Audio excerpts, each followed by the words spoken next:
வணக்கம். ட்ரேடிங் அறிவா YouTube channel சார்பாக உங்களை அன்புடன் வரவேற்கிறேன். இன்னைக்கான பேங்க் நிஃப்டியோட மொமெண்டம் என்ன அப்படின்றத பார்த்துட்டு, நாளைக்கான கீ லெவல்ஸ் என்னென்ன அப்படின்றத டீட்டெயிலாக பார்க்கலாம். நான் நேற்று வீடியோவில் முதல்ல சொல்லியிருந்த மாதிரி உங்களுக்கு இந்த கேப் அப்பை வந்து ஃபில் பண்ணும் அப்படின்னு சொல்லியிருந்தேன். அதையும் நம்ம டீட்டெயிலாக பார்க்கலாம். நான் இப்போ 30 மினிட்ஸ் சார்ட்டை வந்து எடுத்து வச்சுருக்கேன். 30 மினிட்ஸ் சார்ட்டில் வந்து பார்த்தீங்க அப்படின்னா உங்களுக்கு கடந்த ஒரு 3 செஷன், என்னோட 4வது செஷன் உங்களுக்கு கண்டினியூஸ் ஃபால் இருக்கு. சரிங்களா? இந்த கண்டினியூஸ் ஃபால் வந்து பார்த்தீங்கன்னா கிட்டத்தட்ட ஒரு 49,000ல இருந்து உங்களுக்கு 2000 பாயிண்ட் வந்து உங்களுக்கு ஃபால் ஆயிருக்கு.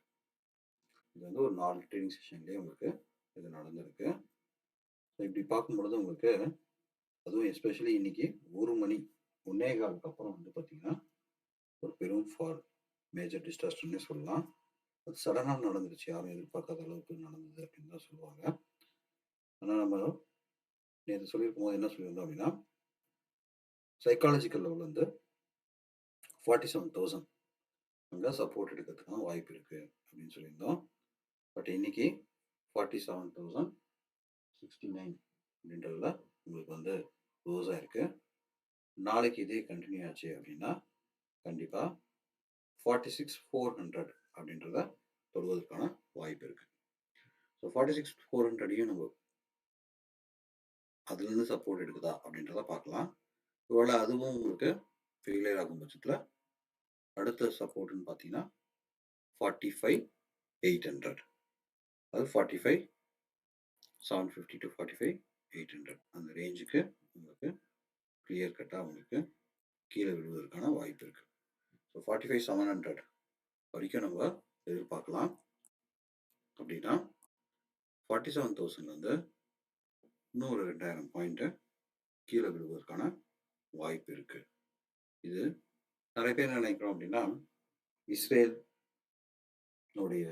இந்த இஸ்ரேல் ஈரானுடைய அந்த வாரை பற்றி தான் நிறைய பேர் பேசுகிறாங்க. பட் நம்ம மொரிஷியஸ் டாக்ஸ் ட்ரீட்டி இதுவும் ஒரு காரணமாக இருக்கிறதுக்கான வாய்ப்பு இருக்கு. ஸோ ஏன் அப்படின்னா இது வந்து நிறைய எஃப்என்டோ, ஏன்னா இந்த மாதிரி உங்களுக்கு ஃபால் வரணும் அப்படின்னா ஒன்று எஃப்என்டோ வந்து போர்ட்ஃபோலியோ, ஃபாரின் போர்ட்ஃபோலியோ இன்வெஸ்டர்ஸ் மூலமாக தான் இதை பண்ண முடியும். ஸோ அப்படி பார்க்கும்பொழுது இன்னைக்கு கேஷ் மார்க்கெட்லேயும் விழுந்திருக்கு, அதே சமயத்தில் ஃபியூச்சர் அண்ட் ஆப்ஷன்ஸையும் உங்களுக்கு வந்து பார்த்திங்கன்னா நல்ல டிராஸ்டிக் சேஞ்ச் இருக்குது, செல்லிங்ஸ் ப்ரெஷர் இருக்குது. ஸோ அதனால் என்ன நடந்திருக்கலாம் அப்படின்னு பார்த்தீங்கன்னா ஒரு எஃபிஐ மூலமாக தான், அதாவது பெரும் ஒரு ஆர்டர்லேயே இல்லை 2 ஆர்டர்லேயே உங்களுக்கு வந்து பார்த்திங்கன்னா நிறைய ஹியூஜ் வால்யூம் ஆஃப் ஆர்டர்ஸ் நம்ம போட்டால் மட்டும்தான் இது நடக்கிறதுக்கான வாய்ப்பு இருக்குது. ஸோ அப்படின்னு பார்க்கும்போது எஃபிஐ வந்து செல்லிங்கில் இருந்திருக்காங்கன்றது கிளியராக தெரியுது. சரி, ஓகே. ஸோ இதை வந்து நாளைக்கு எப்படி இருக்கும் அப்படின்னு பார்க்கலாம். ஸோ இதுதான் இன்னைக்கான பாசிபிலிட்டிஸ். ஸோ நம்ம நேற்று சொன்ன மாதிரி நேற்று எப்படி இருந்ததுன்றதை நம்ம கொஞ்சம் நம்ம ரிவைண்ட் பண்ணி பார்க்கலாம். நேற்றை பொறுத்த வரைக்கும் உங்களுக்கு நான் முன்னாடியே சொன்ன மாதிரி இந்த ஜோனை வந்து இந்த க்ரீன் ஜோனை வந்து டச் பண்ணலாம். இது மாதிரி இதை க்ளோஸ் பண்ணிக்கிறேன், உங்களுக்கு அதான் ஈஸியாக புரியும். இந்த ஜோன் வந்து பார்த்தீங்கன்னா க்ரீன் நேற்றே போட்டிருந்தேன். இந்த க்ரீன் ஜோன் வந்து நம்ம டச் பண்ணிட்டு திருப்பியும் வருவதற்கான வாய்ப்பு இருக்குன்னு சொன்னேன். அதையும் பிரேக் ஆகி மேலே போகும்போதுல 48,000 வரைக்கும் போவதற்கான வாய்ப்பு இருக்குன்னு சொல்லியிருந்தேன். ஸோ இப்போ கீழே பார்த்தீங்க அப்படின்னா நிறைய சப்போர்ட் இருக்கு. ஸோ அதை உடைச்சா மட்டும்தான் நமக்கு வந்து பாசிபிலிட்டிஸ் இருக்கு அப்படின்னு சொல்லியிருந்தேன். இப்போ இங்கே பார்த்தீங்க அப்படின்னா இன்னைக்கு உடைச்சி தான் வந்திருக்கு. இப்போ நான் இதை வந்து டே சார்ட்ல உங்களுக்கு காமிக்கிறேன். பார்த்தீங்கன்னா உங்களுக்கு இந்த பேட்டர்ன், அதாவது இந்த சேனல் பேட்டர்ன் வந்து என்ன இருக்கு அப்படின்னா பிரேக் ஆயிருக்கு. இந்த சேனல் பேட்டர்ன் பிரேக் ஆகி உங்களுக்கு க்ளோஸ் வச்சிருக்கிறதுனால கீழே விழுவதற்கான வாய்ப்பு நிறைய இருக்கு. அப்படி கீழே விழுகும் அப்படின்னா 46,650ன்றது ஒரு சப்போர்ட்டாக இருக்கிறதுக்கான வாய்ப்பு இருக்கு. அதையும் உடைக்கும் பட்சத்தில் 46,250 அப்படின்ற ரேஞ்ச் வருவதற்கான வாய்ப்பு இருக்கு.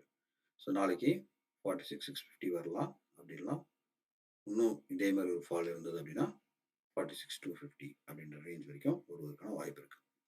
கீழே ஒருவேளை இதே வந்து நாளைக்கு திரும்ப ஒரு பவுன்ஸ் பேக் ஆகுது அப்படின்ற பட்சத்தில் 47,250 அப்படின்றது மேஜர். அதாவது 47 நீங்க பார்த்தீங்க அப்படின்னா 47,500 அது உங்களுக்கு ஒரு மேஜர் ரெசிஸ்டண்ட்டாக ஆக்ட் ஆகிறதுக்கான வாய்ப்பு இருக்கு. ஸோ நாளைக்கு ஒரு கேப் அப் இல்லாமல் நடந்தது அப்படின்னா 47,500 வந்து உங்களுக்கு மேஜர் ரெசிஸ்டண்ட்டாக இருக்கும். சரிங்களா? ஸோ கேப் அப் இல்லை அப்படின்னா 47,500 மேஜர் ரெசிஸ்டண்ட்டாக இருக்கிறதுக்கான வாய்ப்பு இருக்கு. விழுந்தது அப்படின்னா சொன்ன மாதிரி 46,650 அப்படின்ற ரேஞ்ச் வரைக்கும் வருவதற்கான வாய்ப்பு இருக்கு. ஸோ நாளைக்கு என்ன நடக்குது அப்படின்னு பார்க்கலாம். ஒருவேளை நாளைக்கு எதுவுமே இவ்வளோ விழுந்ததுக்கு அப்புறம் எதுவும் நடக்கல அப்படின்னா சின்ன ஒரு கன்சால்டேஷன்ஸ் வரும். அதாவது 47,000ல இருந்து 47,250 ஆர் 300 இந்த ரேஞ்ச் வரைக்கும் நாளைக்கு ஒரு கன்சல்டேஷன் நடக்கிறதுக்கான வாய்ப்பு இருக்கு. ஒருவேளை நாளைக்கு ஒரு அப்மூவ் நடந்தது அப்படின்னா தென் என்ன நடக்குதுன்றதை பார்க்கலாம். இப்போ பார்த்தீங்க அப்படின்னா ஸோ இதுதான் இருக்கு. நம்ம வந்து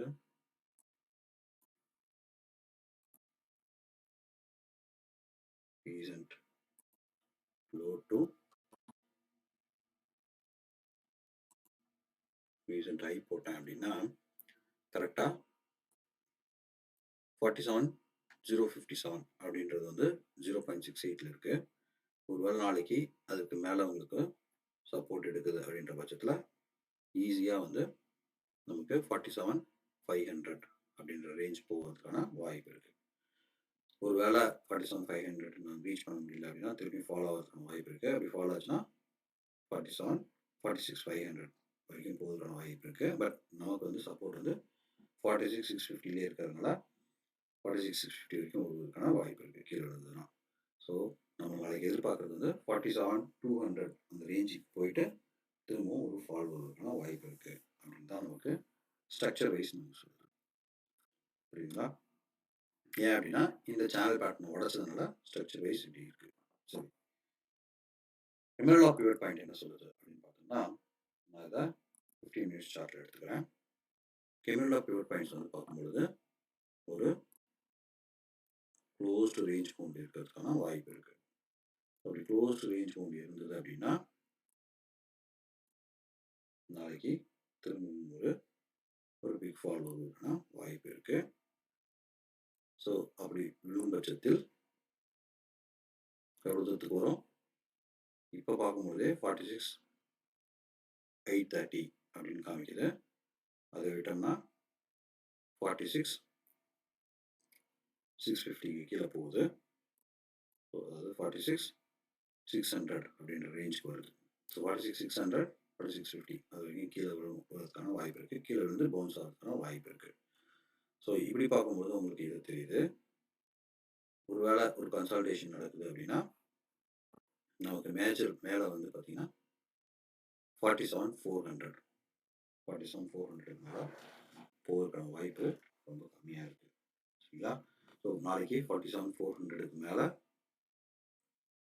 போகிறதுக்கான ரெசிஸ்டன்ஸ் கம்மியாக இருக்குது. ஸோ இதுதான் வந்து மார்க்கெட் ஸ்ட்ரக்சரில் நமக்கு சொல்லுது. அதே சமயத்தில் பிவேப் என்ன சொல்லுது அப்படின்னு பார்க்கும்போது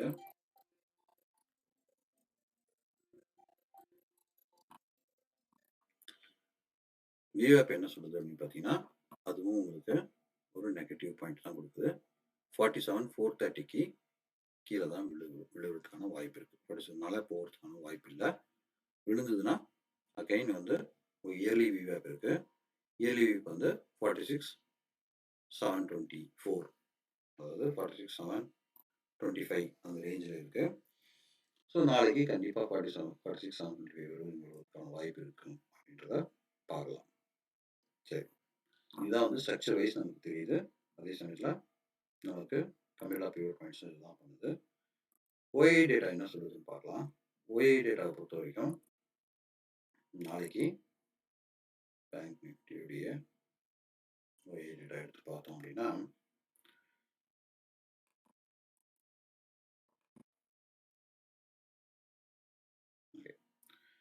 ஒய் ரேட் எடுத்து பார்த்தீங்க அப்படின்னா ஸ்ட்ராங்காக வந்து 47,800, 47,500, 47,600, 47,700 அப்படின்னு சொல்லிட்டு உங்களுக்கு சப்போர்ட் வந்து, அதாவது ரெசிஸ்டன்ட் வந்து சிஇ கால் வந்து அதிகமாக இருக்கு. ஒரு ஸ்ட்ராடல் வந்து 47,000 தான் இருக்கு. ஸோ 47,000 உடைக்கும் பட்சத்தில் நாளைக்கு ஈஸியாக 46,500 வரைக்கும் போகிறதுக்கான வாய்ப்பு இருக்கு. ஸோ ஆனால் 47,000ல் இங்கே புட்டு வந்து அதிகமாக இருக்கிறது. பட் இங்கே open interest, change in open இன்ட்ரெஸ்ட்டில் அப்பவும் ஓப்பனில் அதிகமாக தான் இருக்குது. ஒருவேளை அது உடைக்கும் பட்சத்தில் நாளைக்கு ஈஸியாக 47,000 உடச்சி கீழே விடும் பட்சத்தில் நாளைக்கு வரும். இல்லை 47,000 சைக்காலஜிக்கல் லெவலில் உங்களுக்கு வருது அப்படின்ற பட்சத்தில் நாளைக்கு 47,000 to 47,500 இந்த ரேஞ்சுக்குள்ளே முடிவதற்கான வாய்ப்பு இருக்குது.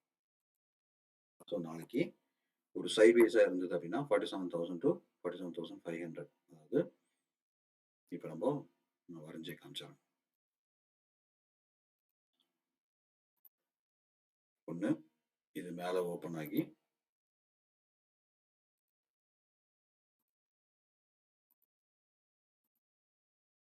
இந்த மாதிரி ஒரு ரேஞ்ச் மோடில் நாளைக்கு ட்ராவல் ஆகலாம். அது 46,000, அதாவது இந்த 0.68க்கும் 0.5க்கும் நடுவில் ட்ராவல் ஆகலாம். ஒருவேளை அப்படி இல்லாத பட்சத்தில் கொஞ்சம் கேப் டவுனில் ஓப்பன் ஆகும் பட்சத்தில் கீழே வந்து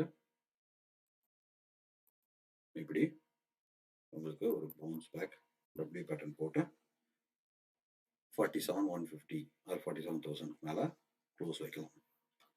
ஒருவேளை அப்படி இல்லை அப்படின்னா உங்களுக்கு ஓப்பன் ஆகும்போது வித்தின் ரேஞ்சுக்குள்ளேயே ஓப்பன் ஆகி மேலே போயிட்டு 47,200 வரைக்கும் போயிட்டு திரும்பவும் ஒரு ஃபால் வரலாம். ஸோ இந்த 3 பேட்டர்ன் வருவதற்கான வாய்ப்பு இருக்குது. ஒருவேளை இந்த பேட்டர்ன் வந்தது அப்படின்னா ரேஞ்ச் பவுண்ட் பேட்டர்ன், நம்ம இதில் வந்து ட்ரேட் பண்ணுறது கொஞ்சம் கஷ்டம். ஒருவேளை இந்த மாதிரியான ஒரு பேட்டர்ன் நடந்தது அப்படின்னா ஒரு டபிள்யூ பேட்டர்ன் பார்க்கும்போது நம்ம என்ன பண்ணலாம்னா டபிள்யூ பேட்டர்னுக்கு ஒரு இந்த மாதிரி பவுன்ஸ் பேக் ஆகும்போது இந்த இடத்துல நம்ம ஒரு சிஇ கால் எடுத்து ட்ரை பண்ணி பார்க்கலாம். ஒருவேளை இந்த மாதிரி டபிள்யூ பேட்டர்ன் இல்லாமல் எம் பேட்டர்ன் வருது அப்படின்ற பட்சத்தில் இதை உடைக்கும் போது, அதாவது 47,000 கீழே உடைக்கும் பொழுது நம்ம என்ன பண்ணலாம்னா ஒரு பிஇ எடுத்து பார்க்கலாம். ஸோ அகைன் இது வந்து ஒரு எஜுகேஷன் பர்பஸ்க்கு தான். நீங்கள் ட்ரேடிங்கோ இன்வெஸ்ட்மெண்ட்டோ பண்ணுறதுக்கு முன்னாடி நீங்கள் ஒரு 3 அனலைசிஸ் பண்ணுங்கள். நான் என்னுடைய அப்சர்வேஷனை சொல்கிறேன். ஹோப்ஃபுல்லி இந்த வீடியோ பிடிச்சிருக்கோம். இந்த வீடியோ பிடிச்சிருந்தா லைக் பண்ணுங்கள், ஷேர் பண்ணுங்கள், சப்ஸ்கிரைப் பண்ணாமல் சப்ஸ்கிரைப் பண்ணிங்க. நன்றி.